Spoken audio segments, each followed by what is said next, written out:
The natural history of these islands is eminently curious and well deserves attention. Most of the organic productions are aboriginal creations found nowhere else. There is even a difference between the inhabitants of the different islands, yet all show a marked relationship with those of America. Though separated from that continent by an open space of ocean between 500 and 600 miles in width, the archipelago is a little world within itself, or rather a satellite attached to America, whence it has derived a few stray colonists, and has received the general character of its indigenous productions. Considering the small size of these islands, we feel the more astonished at the number of their aboriginal beings, and at their confined range. Seeing every height crowned with its crater and the boundaries of the most lava streams still distinct, we are led to believe that within a period geologically recent, the unbroken ocean was here spread out. Hence, both in space and time, we seem to be brought somewhere near to that great fact, that mystery of mysteries, the first appearance of new beings on this earth. Now, there's a lot to criticize about Charles Darwin, but this quote in particular, in regards to the theory of evolution specifically, immediately makes me think of the New World, or, the continent that you explored during the course of Monster Hunter World. The Monster Hunter series is nearly 15 years old, and during that time, it kept making small yet noticeable changes, evolving if you will, until it became something 2 steps away from perfection. Today we talk about the peak of that evolution. Today we talk about the best-selling game that Capcom ever made, and one of the blatant top 5 contenders of 2018's Game of the Year. Today we talk about Monster Hunter World and why it's the greatest of all time. So before we get started, I had to do it to him, guys. Click the like and subscribe button if you want more stuff like this. I also want to say with this greatest of all time series, it's not 100% serious. I'm just pretty much gushing about games that I love and why I think that they are, some of the greatest of all time. So I'm down to have a debate, I'm down to have a discussion, but please guys, we're not getting too serious about this. Right off the top of the bat, yes, there are a lot of criticisms with Monster Hunter World. I'm playing the PC version, so yeah, I have a lot of criticisms about it as well. I could talk about the negatives of online not working correctly up until recently. I can talk about the negatives of, like some of the low resolution textures and stuff like that, but here's the thing about this in regards to, Monster Hunter World and Monster Hunter as a whole. I don't care. I don't really care about these negatives right now. I don't really care that there's online problems. I don't care if I'm getting low resolution textures. I don't really care if I'm getting sub 60 frames a second, because you know why? This game is absolutely amazing. Like, on so many levels, this is one of the best games that I have ever played. This game is so good that I don't care if there are technical issues going on, because I just can't stop playing this game. I'm sitting here recording this video, looking at footage of me playing Monster Hunter World, and all I want to do is just get this over with so I can get back to playing. I've split my time between Generations Ultimate on the Switch and Monster Hunter World. I haven't played anything else since. So, that's kind of where I'm coming from all this. I'm coming as someone who, I guess, was apparently a hardcore Monster Hunter fan, even though I, only have a handful of hours in 4U, and I have, 100 plus hours in Generations, and I'm probably about 50 hours in World right now, but this game is just so good. But let's get back into it. I'm sorry to kind of go off on a tangent. So before we talk about evolution and going forward, of course we have to go back a little bit. Development of World started about 3 years prior to the E3 2017 reveal that completely, let's say, divided the Monster Hunter community for a while. Capcom was thinking about how they wanted to evolve the Monster Hunter series in a meaningful way, and they realized that with the power of modern hardware, like with the consoles and modern PC and stuff like that, they could go for a more fully realized version of Monster Hunter compared to what they did on the portable systems, mainly the 3DS and the PSP. International branches of Capcom suggested that the team try to embrace a more Western-inspired model that resembles most modern Western games as services. With that being said, I pretty much feel like Monster Hunter is one of the OG games of services, and one of the OG games of services that do it right. They have probably one of the best games of service models as a whole, where basically up until this point you bought the game and you get all the events and everything for free, and if you weren't there for an event originally, you could always play it later, and it would be there for the length of the game servers being up. So great model, and for the most part they have actually kept that with Monster Hunter World as well, and I'm really happy about that. So anyways, the Japanese teams, mainly the development team and Capcom, they were weary for obvious reasons about switching to a Western kind of games as service model. The biggest reason being that they had pretty stable sales. You know, they were almost guaranteed 3 to 4 million sales per game with the way that they did it. And they didn't really want to rock the boat too much. They suddenly had a change of heart when Sony came in and offered their full support. They said, you know, we really believe in this idea too. We think it would be great. I'm sure they flashed a little bit of cash in there too, or something, you know, for those exclusive play it on PlayStation bumpers before the commercials and all that stuff. But anyways, the Capcom got inspired enough to take the plunge, and they decided to start working on World. Thus, from the war of nature, from famine and death, from the most exalted object that we are capable of conceiving, namely the production of the higher animals, directly follows. There is grandeur in this view of life, with its several powers, having been originally breathed into a few forms or into one. And that, whilst this planet has gone cycling on according to the fixed law of gravity, from so simple a being endless forms most beautiful and most wonderful have been, and are being, evolved. That's another Darwin quote for ya, and one that I think kind of explains, or in a very fancy, flowery way, explains kind of what happened in regards to how the game changed and how the game feels, and as you will find out, the ripple effect that happened with the development of World. So the older games had more archaic rules and systems to them, and the maps were just made up of little zones or arenas that basically were just pieced together to make a quote-unquote map. So now that they had the technology and the money, they could do something that was a bit more robust and something that was a bit more real. So they implemented AIs for the different critters and the creatures around the world, meaning that smaller creatures could go after bugs, or that the large monsters could go to small monsters and eat those for things like nourishment, or, you know, to get more health back. This can lead to just absolutely memorable moments like you fighting off a monster, and then out of nowhere another monster just comes barging in, and you see these two giant creatures just fighting each other like something out of a freaking kaiju movie from back in the day.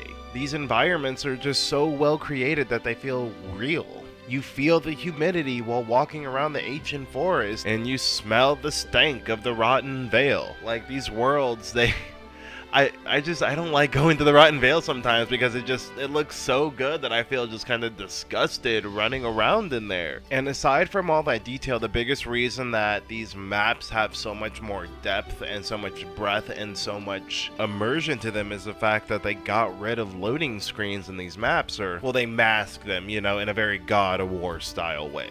And that one small yet fundamental change, that one tiny piece of evolution, is the spark that reignited everything else. So because of the fact that they got rid of these loading screens, that means that you couldn't go to another zone and just start chugging potions when you were getting low on health. So in order to combat this, what they did was they allowed you to start drinking your potions while walking, and, you know, then you could roll out of it, cancel, and all this other stuff that would have been amazing in the older games. With a larger, seamless world, they added more verticality to maps, and with that they added a way to quickly traverse up and down in the form of fast travel and a hook shot that lets you zip across certain sections of the map. The armor system was streamlined and crafting was simplified, and things like wish lists were added to help you keep track of what you needed and what you were just right around the corner from being able to create. It was almost like, because of this one change, Capcom was able to take the giant, you know, laundry list of the most common complaints people had about Monster Hunter,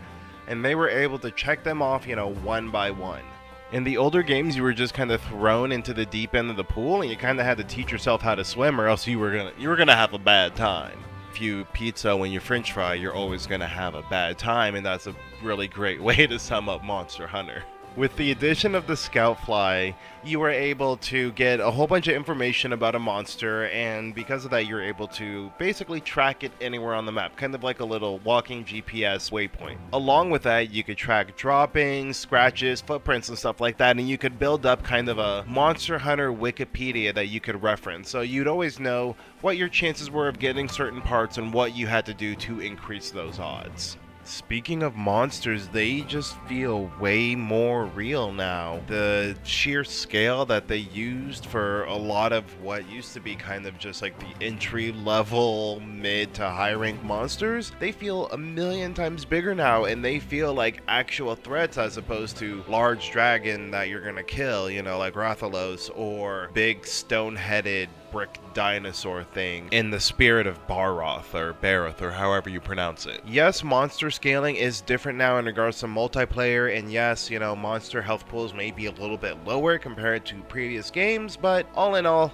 I'm very neutral about it. I don't really care. Still an amazing game, and you know what? Once you get to higher rank, once you get to multiplayer, you still get that Monster Hunter difficulty that you are expecting. In my personal opinion, it feels like the low rank and early high rank monsters are just a very slow ease into the core Monster Hunter hardcore gameplay that you would experience in the older titles. But with the monsters being quote unquote easier, this at least allowed Capcom to kind of go take a look at the combat, the controls, the different weapons, and definitely come up with something that feels just amazing. So I main Charge Blade, and while I feel like, you know, the feeling between the Charge Blades of something like Generations and Monster Hunter World are pretty similar, the one thing that World has that I absolutely wish I could bring back with me to Generations is that sliding attack with the Charge Blade. Oh my god, that thing is just the perfect repositioning move, and I just abuse the living hell out of it. But Capcom has a long and storied history with like third-person fighting games, third-person action games, third-person shooters, so it feels only right that they kind of took a look at this console release and they were like, how can we basically make these controls and make this combat feel like it should in 2018, and how can we make it up to the standard of some of the great, amazingly controlled games that we have done in the past. And they pulled it off. By God, they pulled it off. Even with taking away things like Hunter styles and the Hunter art, it just feels so good, and it feels like there is still somehow enough diversity even amongst just the visual weapons themselves. So we have a lot of ingredients and elements here to create an amazing video game, but one of the hardest things about getting into Monster Hunter is the first, you know, like what, 30 hours or something like that. So what could Capcom do to make sure that this tutorial, this onboarding process, whatever you want to call it, this on-ramp into the world, into the lifestyle that is Monster Hunter, what could they do to make sure that it went through without a hitch and it was something that felt organic? They added a pretty good story mode that takes you through all the monsters. It does a pretty good job of letting you learn how the whole gameplay loop works from low rank to high rank, and it's fun. It's definitely better than onboarding in Generations, and probably 4 as well. I know a lot of people say that 4 is probably the best in terms of Monster Hunter games, the best new Monster Hunter experience, and so on and so forth. But I think World is better in the sense that it does a better job of giving you a little bit more agency about what you're doing. And it makes you feel like even if you are doing, you know, investigations and you're just kind of hunting monsters while looking for those pink Rathalos prints or whatever, you still feel like you're making progress. You still feel like you're making your way towards that next goal. And I think that right there is the reason that Monster Hunter and its gameplay loop is just so addicting, is because of the fact that it's so satisfying. It is near instant gratification. As I've said before, it's the fact that you can, you know, see this badass armor set and you can say, I want that. You can grind it out within a pretty reasonable time up until you need that one last piece, that one last plate, that one last carapace, whatever it is. And you know what? That one last piece is going to take you an extra 2 hours of work. It's going to take you another hour or two of grinding to get that one last piece. And when you do, you are going to feel like you basically just finished your dissertation for your master's degree or something along those lines. And I think that's part of the reason why I love Monster Hunter so much. It's a game that demands your attention, it demands your time, and it demands perfection, but it still leaves you that room for error. The game has insane depth, and it has just intimate detail that can only come from a love and passion for a series. Did Monster Hunter World make an attempt to quote-unquote westernize its formula and go for a more mass and mainstream appeal? Yes, it did. But they did so because of the fact that international fans of Monster Hunter like me and you and, all the other ones, they wanted everyone else to know the passion that we have. They wanted everyone else to know the thrill of the hunt and to know what it was like to be a part of this amazing community. Yeah, they may have taken away some of the hardcoreness of the game, and they may have made some things easier, but that doesn't mean that it's not a difficult game. It doesn't mean that there aren't, skill checks and choke points. It doesn't mean that it's still not an amazing, great quality game. Yes, it may have its flaws, but man, this is what gaming is all about. Gaming is about gaming. It's about good gameplay loops, and Monster Hunter has probably one of the best, most fulfilling gameplay loops in all of modern gaming. I mean, this is why the series has been going on for 15 years strong, and that's why it's been able to iterate more and more to get to the point that it is today. It's because everyone in the world is a Monster Hunter fan, and they just don't know it yet. But thanks to Monster Hunter World, everyone else is starting to realize that, hey, we love this game too, and I can't wait for what comes out next, whether it be Monster Hunter Galaxy, Monster Hunter Universe, Monster Hunter Infinity, or what they'll probably call it is Monster Hunter GOAT, Monster Hunter Greatest of All Time, because that's what Monster Hunter World is. It's the GOAT, it's the greatest of all time. Another banger, another good length video. So I'm just gonna try to keep it short this time. Hi, pup. Sorry, my dog's right there. Anyways, thank you for making it this far. As always, let me know what you think. Leave a comment down below. I wanted to get this posted towards the end, like basically in the last couple days, but life happens. My son had a birthday, and anyways. A lot of big stuff coming up in the next couple weeks in my personal life. I'm starting a new job at the end of this week, Thursday, September 6th. And then the next week, I'm actually going to go to Disneyland. So I'll probably do a vlog and all that other stuff, and we'll go from there. As always, like, subscribe, smash the bell, do the dinosaur, everybody roar, get up, get down, all that other stuff. Bumper at the end is basically another video that I made that YouTube think that you would like, and my last upload, which was about Monster Hunter as well. So yeah, let me know what you guys think. Let me know what you guys think about World. I honestly, if you're still watching, I think Generations is better than World by leaps and bounds. World is still amazing, but Generations is better. And you know what? I think my next video will just kind of be me ranting about why. I went into it with my Generation video a little bit, but now that I have, kind of me talking about the high points of both of them, I think I can really sit down and start kind of nitpicking a little bit. So, if you want to see that video, just click the subscribe button and we'll go from there. Thank you again, everyone. I think we're like, we're at 50, 48, something like that, but we're about to hit 50 subs. So, maybe we'll do something special. So until next time, guys, thank you again as always. Thank you again for the support.